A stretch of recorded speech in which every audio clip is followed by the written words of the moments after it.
Hello there. Welcome to the Leaders of Continuous Improvement podcast. My name is Arjun Patel, and you'll be hearing from the top operational experts in the industry that deal with the chaos of trying to lead projects and Kaizen events that improve processes and eliminate waste.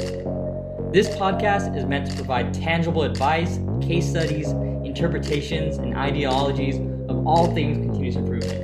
It really does take transformational change to do a continuous improvement manager's job. So, welcome to the Leaders in CI podcast.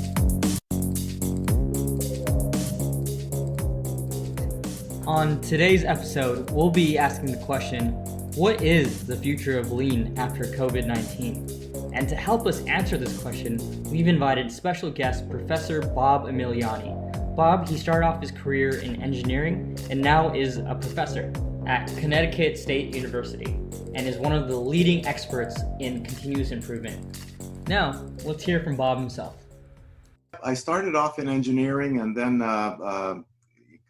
climbed a step in the ladder there in engineering into a management position. But then I soon decided I want to try other things. I had some curiosities about other parts of the business, so I moved into a business unit manager role in manufacturing. And our particular business unit was, at the time in the mid-90s, utilizing the services of Shingijutsu Kaizen consultants. And so that is where I first learned about Toyota's production system and their way of management thinking, as well as other aspects that are critical to successful transformation of an organization. And it was a transformative experience. I mean, in learning about Kaizen and Toyota production system, it was just a wonderful experience. Yeah, I bet. It seems like TPS is a lot of what like continuous improvement talks about. Every single job posting about hiring a continuous improvement manager is about how do we implement a TPS type of model. So I guess how was that experience going in there, and like what were some of the things that you learned during your time there or time learning about TPS?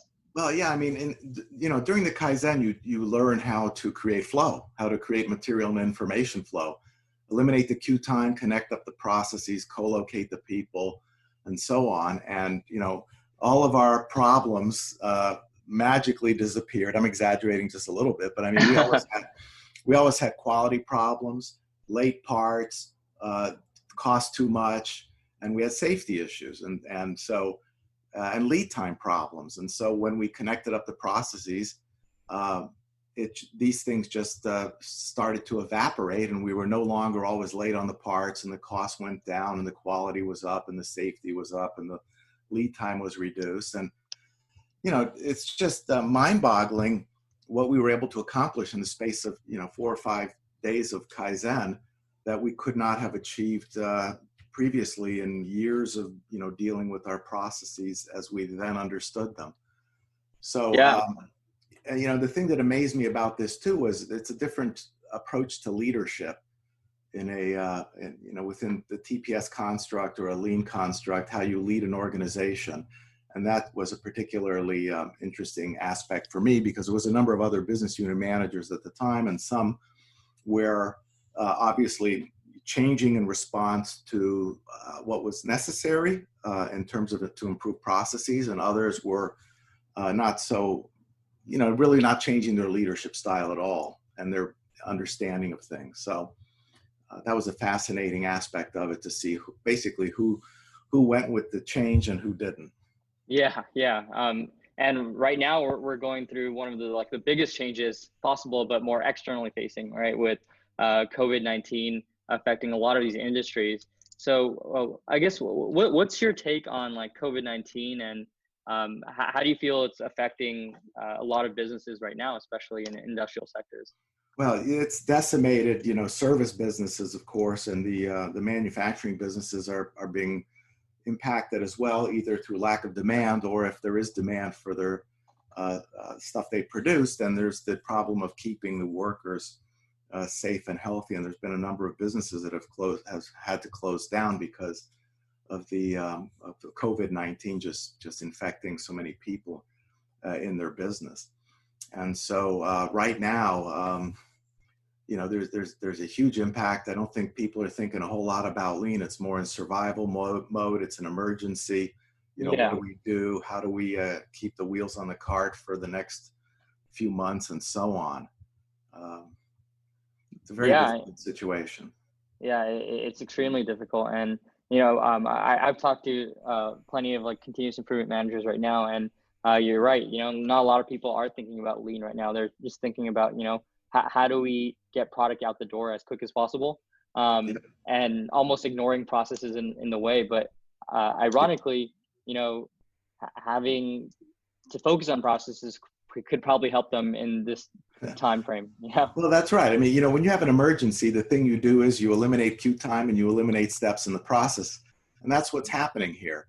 And then, of course, when you're undergoing a lean transformation, you do it in a more, measured and structured way to make sure that you're still, in compliance with whatever the requirements are. But you're eliminating unnecessary steps and queue time and so forth. And the question always arises, if none of this, let's characterize it as red tape and so forth, which is actually what queue time is, and extraneous steps in a process is basically red tape. If you can eliminate red tape now, why can't you do it all the time? And Yeah. it's going to be interesting to see when things get back to normal, whenever that is. Let's just say a year from now, that you'll see a lot of the queue time creep back in and extra steps in the process creep back in. Mm-hmm. And that's done for the purpose of financial and managerial control of processes. But again, in an emergency, and when you're trying to be responsive to people and get what they want, when they want it, in the amount wanted, and so forth, basically just in time, Yeah. we can respond to that. But then when times go back to normal, it's basically back to a type of batch and queue processing with lots of queue time and many steps added into the process. Back to status quo, like, essentially. Yeah, and we never learned this lesson because, in World War I, World War II, with the production of munitions, in order to build, a bomber every 4 hours or whatever it was, you have to, eliminate all these extraneous steps, get rid of the queue time, connect up the processes, teamwork, and so on. And when times go back to normal, forget about it. Yeah. Yeah. It's interesting because I've been reading a lot about, how things are flowing right now, and like how people are eliminating processes. Like, what do you feel? Well, what do you think is the future of what's going to happen after COVID-19? I know you mentioned briefly, things are probably going to go back to status quo, but where do you see the biggest opportunities of how lean could be actually applied, or how it could evolve essentially? Well, businesses as well as consumers are being hurt really hard economically, and so it's the recovery of business has to, we would hope to include process improvements so you can reduce your costs and potentially reduce prices because people don't have so much money in their pocket. And so lean should be part of business recovery plans. But if it's not on the radar screen at the moment, I don't know if it will, become part of the recovery plans or not. But it really should be, and to now's a golden opportunity to figure out what processes are really necessary, what can be eliminated, and so on. A huge opportunity. Whether people will take advantage of that, I have my doubts, because I think, granted, in an emergency, there's a lot of creativity and innovation, and people are eliminating the extraneous steps and queue time and so forth. But also in a time of emergency, there is a tendency to be more, tightly controlling of things as well. And so that could affect how this plays out in the future. Just to recap of what Bob has said during this conversation so far, he says a lot of manufacturers during this period, during coronavirus, have been just going back to status quo and focusing more on yield and getting products out or services out as quick as possible. But he's saying there is a large opportunity to relook at your SOPs, your procedures, and even the way that you do things in your processes to adapt to this new world. I asked Bob, how can managers or the managerial team adjust to this and invoke lean and business continuity. Here's what he had to say about it. Well, one thing that we're finding is that the organizations that do lean pretty well, they're better able to adapt and respond to this changing circumstance. Things like just-in-time and lean are taking a big hit lately because people are saying the supply lines are disrupted and so forth. But it doesn't matter what, when demand goes up 3, 4, 5 times, there isn't a situation that can deal with it at all, period. Yeah. It's out of the realm. But we have growing evidence that these companies who understand lean well, and this is part of the purpose behind lean is to be more flexible, adaptable, responsive.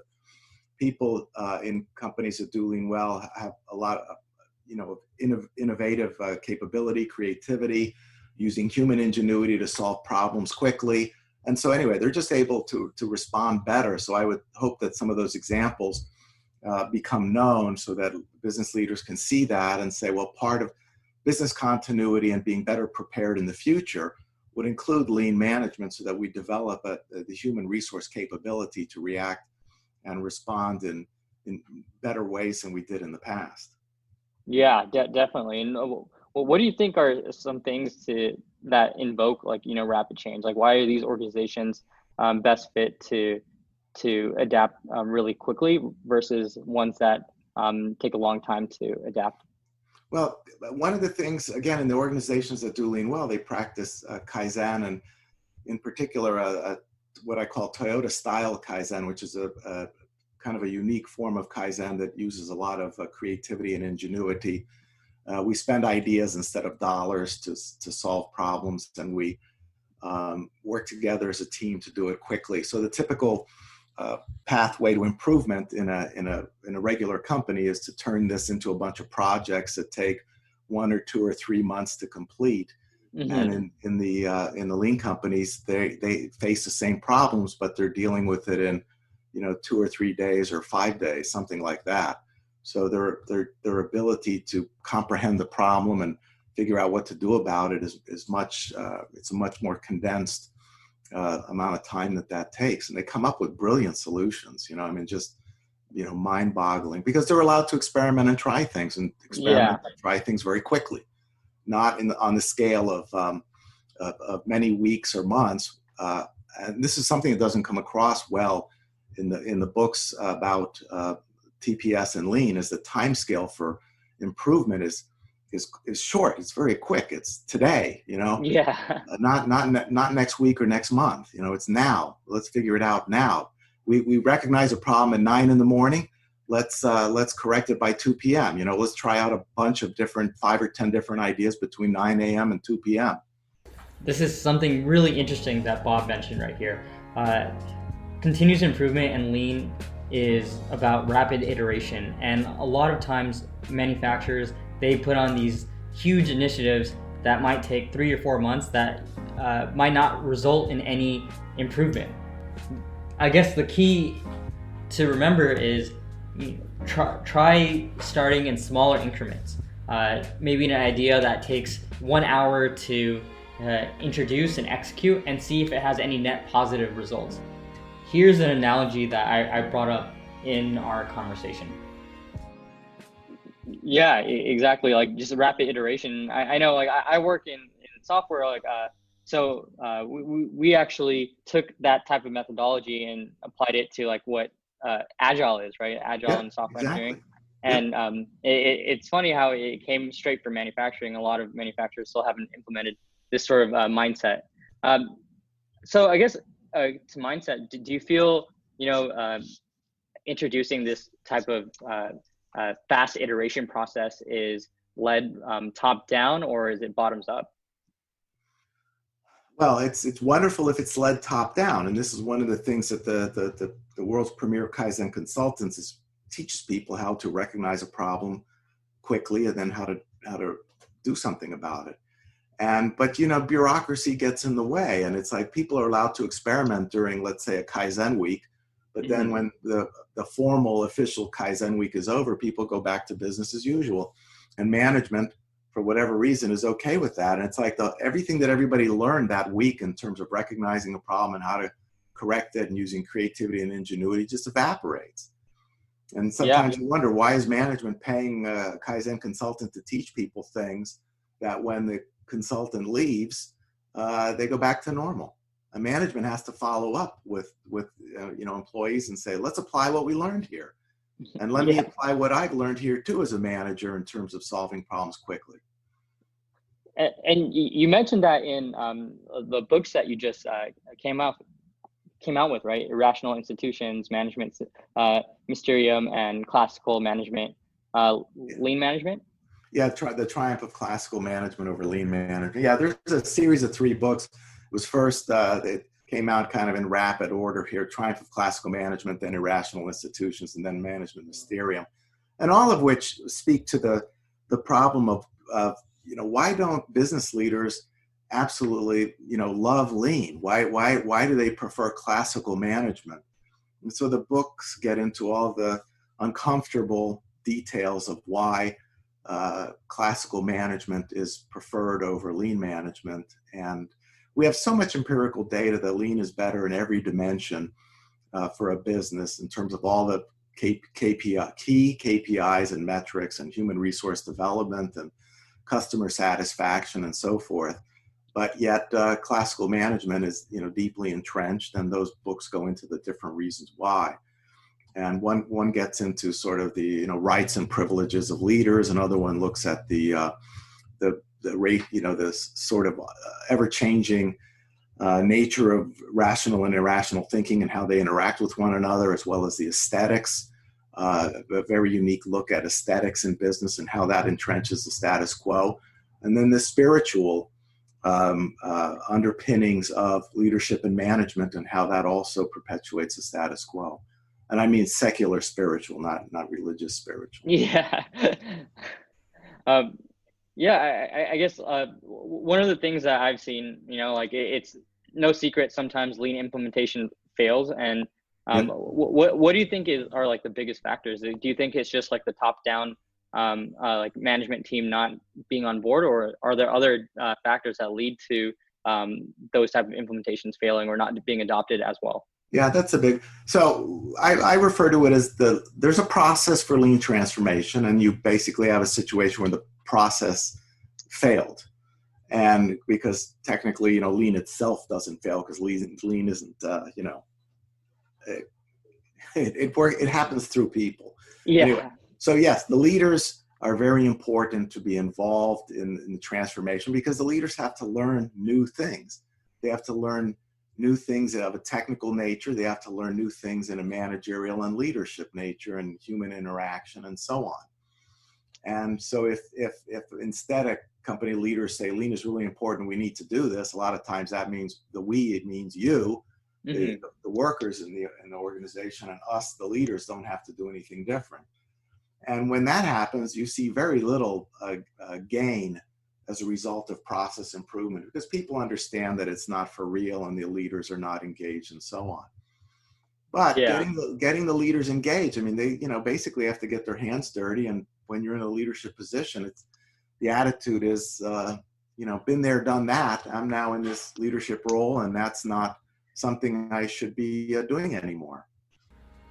What Professor Bob is saying is particularly intriguing, because I've heard this with a lot of other continuous improvement managers. The reason why it fails is due to the fact that managers don't want to get their hands dirty along with the frontline workers. They don't want to invoke the cultural change with the frontline workers. And this is something that we're going to go in depth with in our next episode with Director of Continuous Improvement Manager Vitali. And we'll dive deep more into this for the next episode. Now back to our conversation. Yeah. So I dissect that perspective and attitude entirely in the between those 3 books. Yeah, that's exactly like what I've been discussing with some of my other colleagues as well. Is just to recap a lot of what you said, like there are multiple strategies to implement lean, and it's just not like lean is like a very broad term. It could segment, it could spiderweb into different, very, very different things. But you mentioned something, particularly something important, is it involves like employee empowerment in a sense, right? But then employee empowerment only happens when it's driven by leadership, to be at the front lines rather than just in their back office giving out orders. They have to adopt it, and then from their adoption comes employee empowerment. That's right. And part of that empowerment is allowing employees to recognize what a problem is without having a dependency on management to say, I agree it's a problem or not, because managers aren't there dealing with the process. And then also allowing them to do some rapid experimentation to find good solutions to the problem that help prevent its recurrence. And so it requires allowing employees to experiment, and a lot of leaders just don't want employees to do that. Yeah. There's a strong sense of control that they want to have, but lean is about giving people the free will to be able to improve their processes when they see problems occur or when they see the opportunity for improvement. Yeah, that's right. And the employees have, a good sensibility not to do, crazy things that'll wreck things. They know better than doing that. These are usually, small changes that have a big positive impact. Mm-hmm. And so you just have to allow them, give them the freedom to go do that. And there's a lot of training and development. You learn this through the process of Kaizen, of, again, how to recognize a problem and the means and methods for going about to correct that problem. Yeah.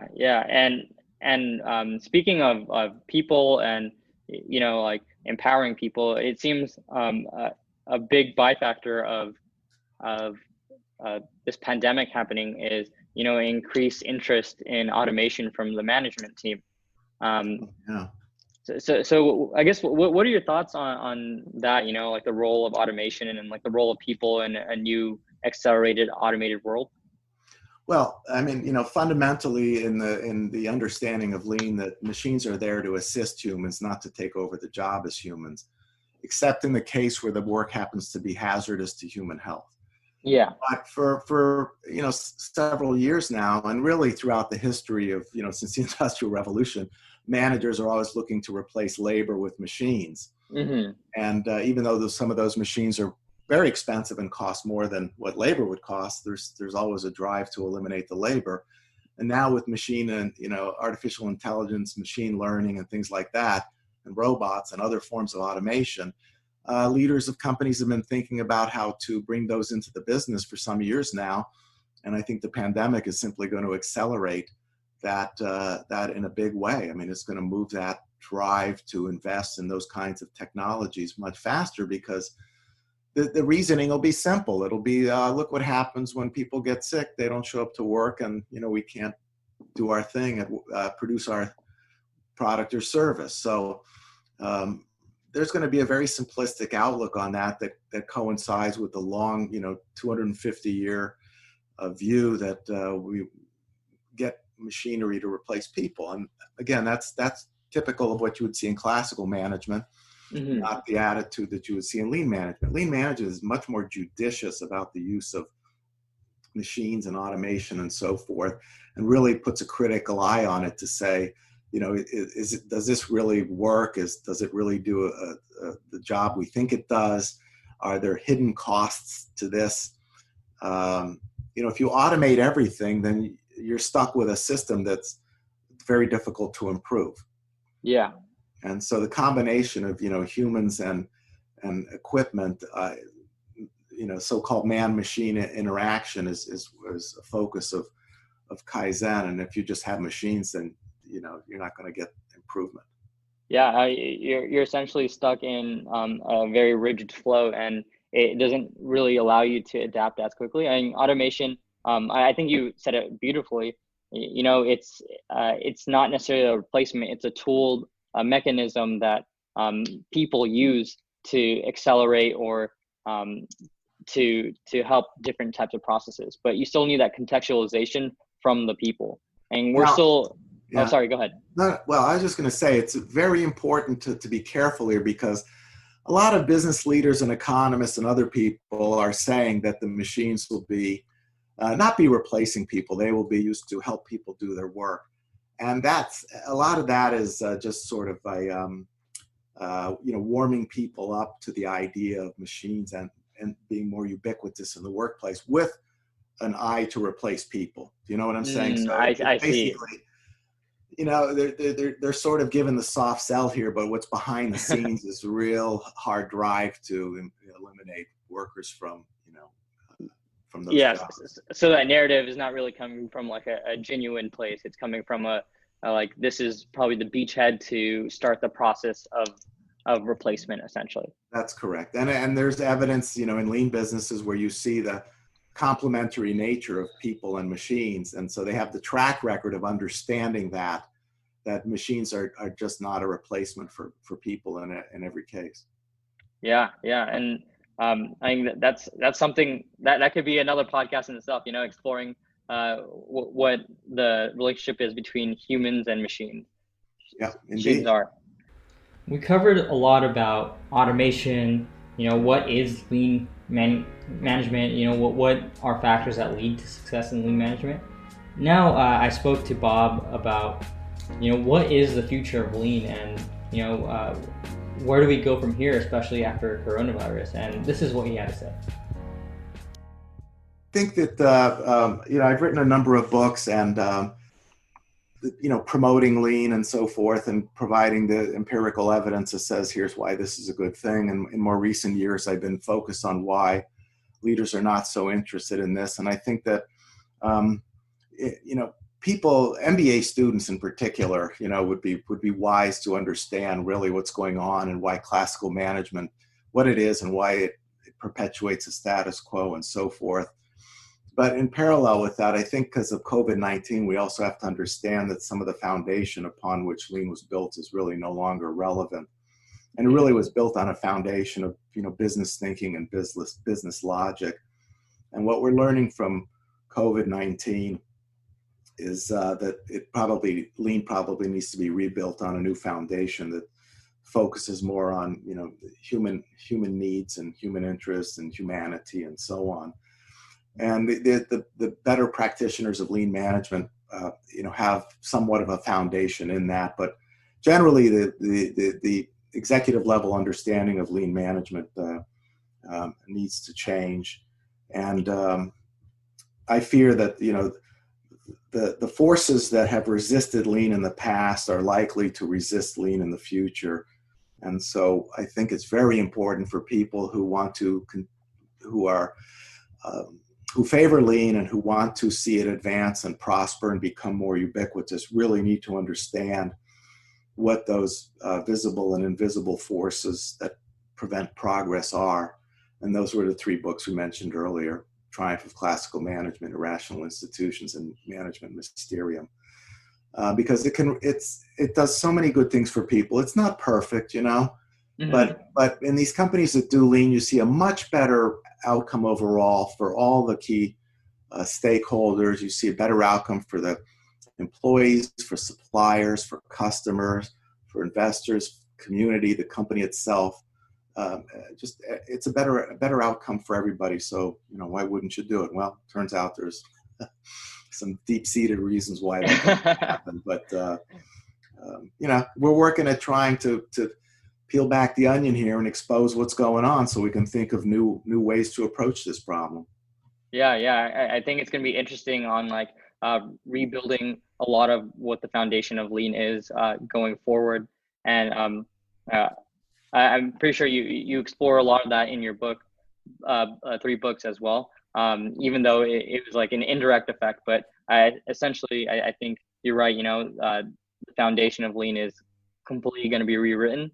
And I think taking a human-centric approach is, it's funny because when I first learned about Kaizen and TPS and everything, it was almost a human-centric approach there. And then it slowly started drifting away from the human-centric approach. And now I think we're going to go back into the original foundations of what lean was built on, but applied in the forefront rather than the background of it. Yeah, well, the pre-pandemic way of looking at lean was do good things for the company and hope that good things happen for customers. And the post-pandemic view needs to be do good things for people which is employees, suppliers, customers, investors, and so on. Or excuse me, employees, suppliers, customers, knowing that good things will then happen to the company and its investors. So that's an interesting point. And I think a lot of companies, a lot of manufacturers tend to ignore that type of thinking. And there have been countless amounts of anecdotes happening in history within even just manufacturing, like like Alcoa, the CEO focused on like a safety first approach, focusing on people, worker safety and people more than anything. And then their net worth, their market cap quadrupled from, I think it was like $3 billion to $9 billion or $27 billion by the time he left the company, because they focus on one keystone habit, which is worker safety. And I think you'll see more habits of that if people shift their focus on having that type of mindset. Yep, I agree. So the question we originally asked in the beginning of the podcast was, what does lean look like after COVID-19? And according to Professor Bob Emiliani, it seems that we're going to have to rewrite the foundations of lean to be more human-centric, which I completely agree with. And if you want to learn more information about what this means or what the rewrite of lean is going to look like, you could check out Bob's book, The Triumph of Classical Management Over Lean Management, Irrational Institutions, and Management Mysterium. I'll put a link below in this podcast, but if you have any more questions, you could reach out to Bob directly. His website is bobemiliani.com, which I also put a link in. Thanks for joining the Leaders in Continuous Improvement podcast. In the next episode, we'll be covering how to think about and apply other CI strategies, see what strategies have worked and what strategies have failed, with our featured guest, Vitali, who's the Director of Continuous Improvement at Walmart. Make it a great day or not, the choice is yours. Thanks, everyone.